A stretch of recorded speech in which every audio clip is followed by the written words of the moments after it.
ശ്രീ രാജു എബ്രഹാം, ഇത് രാഷ്ട്രീയം പറയേണ്ട സമയമല്ല, രാഷ്ട്രീയ ആരോപണങ്ങൾ ഉന്നയിക്കേണ്ട സമയമല്ല, മാനിപ്പുലേഷൻസ് നടത്തേണ്ട സമയമല്ല എന്നൊക്കെയാണ് ശ്രീ അബിൻ വർക്കി പറഞ്ഞു വെക്കുന്നത്.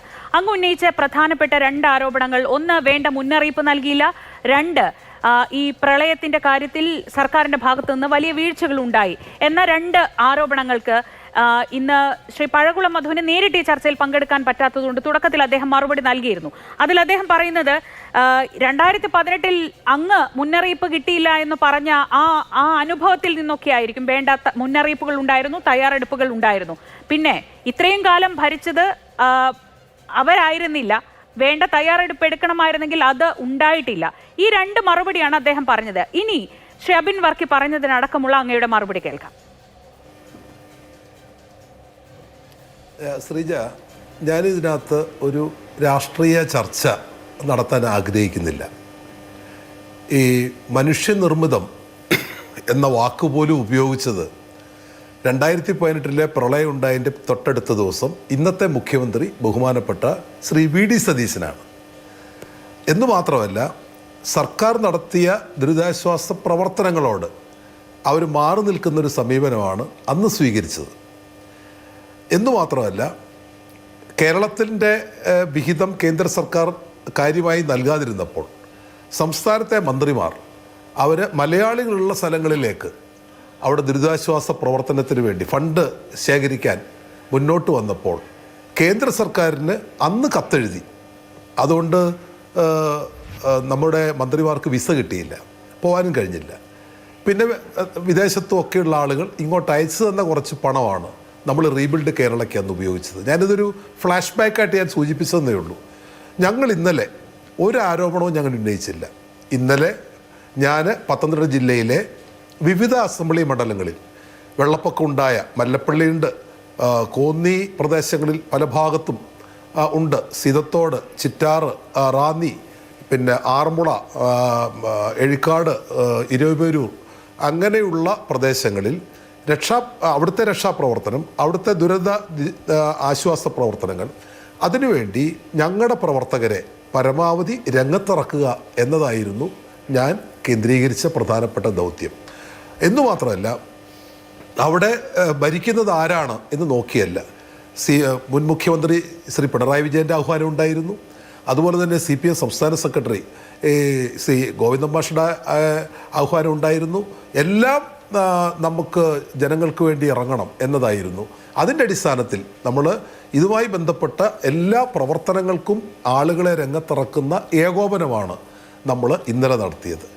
ഇന്ന് ഞാനിത് സൂചിപ്പിക്കാനുള്ള കാരണം, ഇന്ന് ഇപ്പോൾ വെള്ളം ഏതാണ്ട് ഇറങ്ങി, ചിലപ്പോൾ രാത്രി മഴ പെയ്തേക്കുമായിരിക്കാം, നമുക്കറിഞ്ഞുകൂടാ, അത് പ്രകൃതിയുടെ കാര്യം.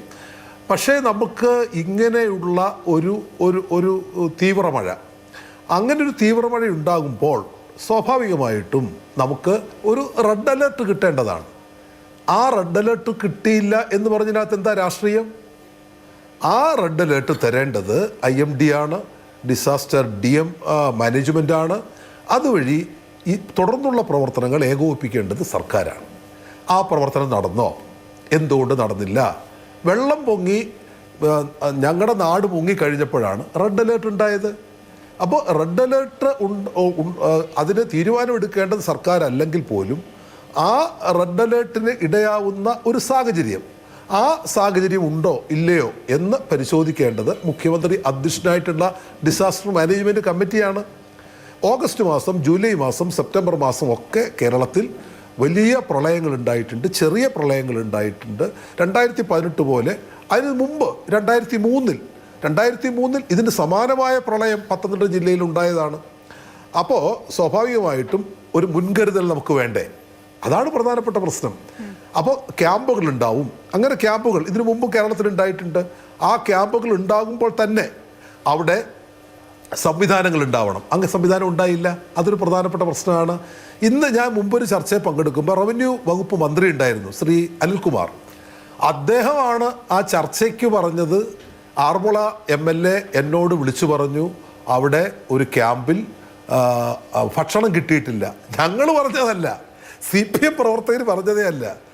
അരമണിക്കൂർ മുമ്പ് ബഹുമാനപ്പെട്ട റവന്യൂ മന്ത്രി തന്നെയാണ് ഒരു ചർച്ചയിൽ അദ്ദേഹത്തിൻ്റെ കാര്യം പറഞ്ഞത്. ഞങ്ങൾക്ക് അബിൻ വർക്കിയുമായിട്ട് വ്യക്തിപരമായ ഒരു വിദ്വേഷമോ പിണക്കോ അതൊന്നും നമുക്കില്ല, അതിനുണ്ടാവേണ്ട ആവശ്യമില്ല. കാരണം ഇന്നെല്ലാവരും ദുരന്ത പ്രദേശങ്ങളിൽ നിന്നുകൊണ്ട് തങ്ങൾക്ക് ചെയ്യാവുന്ന പരമാവധി കാര്യങ്ങൾ ചെയ്തുകൊണ്ടിരിക്കുകയാണ്. പക്ഷേ അവിടെ ക്യാമ്പിൽ സാധനം കിട്ടിയില്ലെങ്കിൽ നമ്മളത് ഉന്നയിക്കുന്നതിനകത്ത് രാഷ്ട്രീയമുണ്ടോ? രാഷ്ട്രീയമില്ല. അവിടെ കുടിവെള്ളമില്ല. ഇപ്പോഴും അദ്ദേഹത്തിനറിയാം കുടിവെള്ളം ത്തിൻ്റെ ഒരു ലഭ്യത കുറവ്. അപ്പം മുൻകൂട്ടിയുള്ള ഒരു തയ്യാറെടുപ്പ് നമുക്ക് നടത്താൻ കഴിഞ്ഞില്ല. അത് നമുക്കൊരു വാർ റൂം സാധാരണഗതിയിൽ ഉണ്ടാകുമായിരുന്നു. ആ വാർ റൂം കേന്ദ്രീകരിച്ച് മുഖ്യമന്ത്രി അതുപോലെ ബന്ധപ്പെട്ട മന്ത്രിമാർ എല്ലാ മണിക്കൂറിലും അതിൻ്റെ അവലോകനങ്ങൾ നടത്തി പോരായ്മകൾ പരിഹരിച്ച് കാര്യങ്ങൾ നീക്കുമായിരുന്നു. പക്ഷേ ഇതിലെല്ലാം ഗുരുതരമായ ഒരു പ്രശ്നം നമ്മുടെ അണക്കെട്ട് തുറന്നു വിട്ടു എന്നുള്ളതാണ്. അണക്കെട്ട് തുറന്നു വിടാം, തീവ്ര മഴയുണ്ടായി നിറഞ്ഞാൽ അണക്കെട്ട് തുറന്നു വിടണം, അല്ലെങ്കിൽ അണക്കെട്ട് പൊട്ടിപ്പോകും. പക്ഷേ മൂഴിയാർ അണക്കെട്ട് സാമാന്യം വലിപ്പമുള്ള അണക്കെട്ട് തന്നെയാണ്. കക്കി ആനത്തോടിന് അത്രയും വരത്തില്ലെങ്കിലും തീവ്ര മഴയിൽ നിറഞ്ഞു കിടന്ന പമ്പയിലേക്കാണ് ഈ മൂഴിയാർ അണക്കെട്ട് തുറന്നു വിട്ടത്. അണക്കെട്ട് തുറന്നു വിടുമ്പോഴുള്ള പ്രോട്ടോക്കോൾ എന്താണ്? ആ പ്രോട്ടോക്കോൾ എന്തുകൊണ്ട് പാലിച്ചില്ല? അത് പാലിക്കണം. പ്രോട്ടോക്കോൾ ഞങ്ങളിതിന് 2 ദിവസം കഴിഞ്ഞ് വേണമെങ്കിൽ പറയാം. പക്ഷേ പ്രശ്നം എന്താണ്? അണക്കെട്ട് തുറന്നു വിടുമ്പോൾ ബന്ധപ്പെട്ട ജനപ്രതിനിധികളെ അറിയിക്കണം. അബിൻ വർക്കിയെ അറിയിക്കണം, പഴകുളം മധുവിനെ അറിയിക്കണം, അവിടുത്തെ പഞ്ചായത്തിനെ അറിയിക്കണം, ഉദ്യോഗസ്ഥന്മാരെ അറിയിക്കണം. ഇതെല്ലാം ചെയ്യണം. കൃത്യമായ അനൗൺസ്മെൻറ്റ് റവന്യൂ വകുപ്പ് ചെയ്യണ്ടേ? ചെയ്തോ? ഇവിടെ എവിടെയെങ്കിലും ചെയ്തോ അനൗൺസ്മെൻറ്റ് അണക്കെട്ട് തുറക്കുന്നതായിട്ടുള്ള?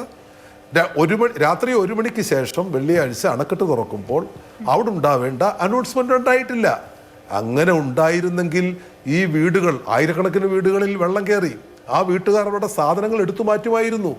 ഇത് പലരും ഉറങ്ങിക്കിടന്ന് അവരുടെ കട്ടിലിൽ വെള്ളം വന്ന് മുട്ടുമ്പോഴാണ് അവർ ചാടി എഴുന്നേൽക്കുന്നത്. പിന്നെ വെപ്രാളപ്പെട്ടുള്ള ഓട്ടമാണ്. അവിടെ സാധനങ്ങൾ ഒത്തിരി ഒഴുകിപ്പോയി, വീട് പോലും അടയ്ക്കാതെയാണ് പത്തനംതിട്ടയെ പറ്റി അങ്ങേക്കാണ് എന്നേക്കാൾ കൂടുതൽ അറിയുന്നത്. പക്ഷേ സ്വാഭാവികമായും ഈ ചർച്ചയ്ക്ക് വേണ്ടി ഞാൻ അവിടെ നിന്നുള്ള ചിലരോടൊക്കെ സംസാരിക്കുമ്പോൾ ഈ മൂഴിയാർ ഡാം തുറന്നാൽ ഇത്തരത്തിൽ റാന്നിയിൽ വെള്ളം കയറുന്ന ഒരു സാഹചര്യം ഉണ്ടാവില്ല എന്നാണ് പറയുന്നത്. ശബരിഗിരി ഡാമൊക്കെ ആണെങ്കിൽ ഓക്കെ, പക്ഷെ മൂഴിയാർ തുറന്നാൽ വളരെ പെട്ടെന്ന് ഇങ്ങനെ വെള്ളം വന്ന് കയറി റാന്നി വെള്ളത്തിനടിയിലായി പോകുന്ന ഒരു സാഹചര്യം ഉണ്ടാവില്ല എന്നതാണ് അവിടെ സംസാരിച്ചപ്പോൾ എനിക്ക് മനസ്സിലായത്. അത് അങ്ങേക്ക് തെറ്റാണെങ്കിൽ അങ്ങേക്ക് തിരുത്താം, കാരണം എന്നെക്കാൾ കൂടുതൽ അങ്ങേക്ക് അറിയാം. മറ്റൊന്ന്, ഈ മൂഴിയാർ ഡാം എന്ന് പറയുന്നത് ഈ ഓറഞ്ച് ബുക്ക് പ്രകാരം, KSDMAയുടെ ഓറഞ്ച് ബുക്ക് പ്രകാരം രാത്രിയും തുറന്നു വിടാൻ കഴിയുന്ന തരത്തിൽ പത്തനംതിട്ട ജില്ലയിൽ 2 ഡാമുകളാണുള്ളത്. അത് ഒന്ന് മൂഴിയാറും ഒന്ന് മണിയാറുമാണ്. അപ്പോൾ ആ 2 ഡാമുകൾ തുറന്നു വിടാൻ അവർക്ക് അധികാരമുണ്ട്. അങ്ങനെ പ്രത്യേക അനുമതി വേണ്ടാത്ത ഡാമുകളാണ് മൂഴിയാറും മണിയാറും. അപ്പോൾ ഇനി അനൗൺസ്മെന്റിന്റെ കാര്യമാണെങ്കിൽ മൂഴിയാറിൽ നിന്ന് ഈ വെള്ളം വന്ന് കയറി ഈ നദിയുടെ കരകളിലേക്കൊക്കെ കയറി വലിയ പ്രശ്നമുണ്ടാകുമെങ്കിൽ അത് ചെയ്യണമെന്നാണ് ആ ഓറഞ്ച് ബുക്കിൽ പറഞ്ഞത്. ഞാൻ വായിച്ചു മനസ്സിലാക്കിയത് പ്രകാരം. ശരി. ഒന്നാമത്തെ കാര്യം, മൂഴിയാർ അണക്കെട്ട് തുറന്നുവിട്ടാൽ ആ വെള്ളം വരുന്നത് കക്കാട് ആറ്റിൽ കൂടിയാണ്. കക്കാട് ആറ്റിൽ കൂടി വരുന്ന വെള്ളം അത് വന്ന് ചേരുന്നത് പെരുന്നാട്ടിലാണ്. പെരുന്നാട്ടിൽ അത് ചേരുന്നത് പമ്പാ നദിയിലാണ്. അപ്പം ഈ മൂഴിയാർ ഡാം തുറന്നു വിട്ട് കഴിഞ്ഞാൽ അതിൻ്റെ താഴെ അത് നേരെ വെള്ളം വരുന്നത് Allunkal Ayyappa hydel പ്രോജക്റ്റിലാണ്. Allunkal hydel project തകർന്നുപോയി. കാരണം അവർക്കൊരു മുൻകരുതലെടുക്കാൻ കഴിഞ്ഞില്ല. അത് കഴിഞ്ഞിട്ട് അത് വരുന്നത് കാരികയം അയ്യപ്പ, 2 അയ്യപ്പ പ്രോജക്റ്റാണ്. നമ്മുടെ അമർ സിംഗും അമിതാഭ് ബച്ചനും എല്ലാം കൂടെ ഉണ്ടാക്കിയ 2 പ്രോജക്റ്റുകളാണ്. അവിടേക്കാണ് ഇത് വന്നത്. അവിടെ കാരികയം ഡാമാണ്, ബാരേജ് അല്ല. ആ ഡാം തുറക്കേണ്ടി വന്നു. അപ്പം കാരികയത്തുണ്ടായിരുന്ന വെള്ളവും മൂഴിയാറിലുണ്ടായിരുന്ന വെള്ളവും ഒരുമിച്ചാണ് നിറഞ്ഞു കിടന്ന പമ്പയുടെ മണ്ടയ്ക്ക് വന്നത്. ഇതാണ് ഉണ്ടായ ദുരന്തം. അതുകൊണ്ടാണ് ഞാൻ പറഞ്ഞത്, ഞാൻ ഒരു രാഷ്ട്രീയം വെച്ചുകൊണ്ടല്ല പറഞ്ഞത്, ഞാൻ പറഞ്ഞത് ഇങ്ങനൊരു പ്രശ്നം ഉണ്ടാകുമ്പോൾ സ്വാഭാവികമായിട്ടും അത് ഒരു സർക്കാർ സ്പോൺസേർഡാണ്. ഞാൻ അതുകൊണ്ട് പറഞ്ഞത് സർക്കാരിനെ ആക്ഷേപിക്കാൻ വേണ്ടിയല്ല, മറിച്ച് അവിടെ നഷ്ടപ്പെട്ട വീടുകൾക്ക് സർക്കാർ ധനസഹായം നൽകണം. അവിടെ കോടിക്കണക്കിന് രൂപയുടെ സാധനങ്ങൾ ഓണത്തിനെടുത്ത സ്റ്റോക്കാണ്, അത് മുഴുവൻ പോയി. അപ്പോൾ അങ്ങനെയുള്ള ഒരു പ്രശ്നം ഉണ്ടായതുകൊണ്ടാണ് സർക്കാർ സ്പോൺസേർഡ് ദുരന്തമെന്നും അതിന് നഷ്ടപരിഹാരം, എൻ്റെ ഡിമാൻഡ് അതാണ്, ആ നഷ്ടപരിഹാരം ഈ വീട്ടുകാർക്ക് നൽകുവാൻ തയ്യാറാകണം എന്ന് ഞാൻ പറഞ്ഞതിന്റെ പ്രധാനപ്പെട്ട കാരണം. ഇനി രണ്ടാമത്തെ കാര്യം, ഓറഞ്ച് ബുക്ക്. ശരി, ഞാൻ സംബന്ധിച്ചു. പക്ഷേ ശ്രീ അബിൻ വർക്കിക്ക് മറ്റൊരു ചർച്ചയിൽ പങ്കെടുക്കാൻ പോകണം. അദ്ദേഹം 10 മിനിറ്റ് എന്നാണ് പറഞ്ഞത്. അപ്പൊ ഞാൻ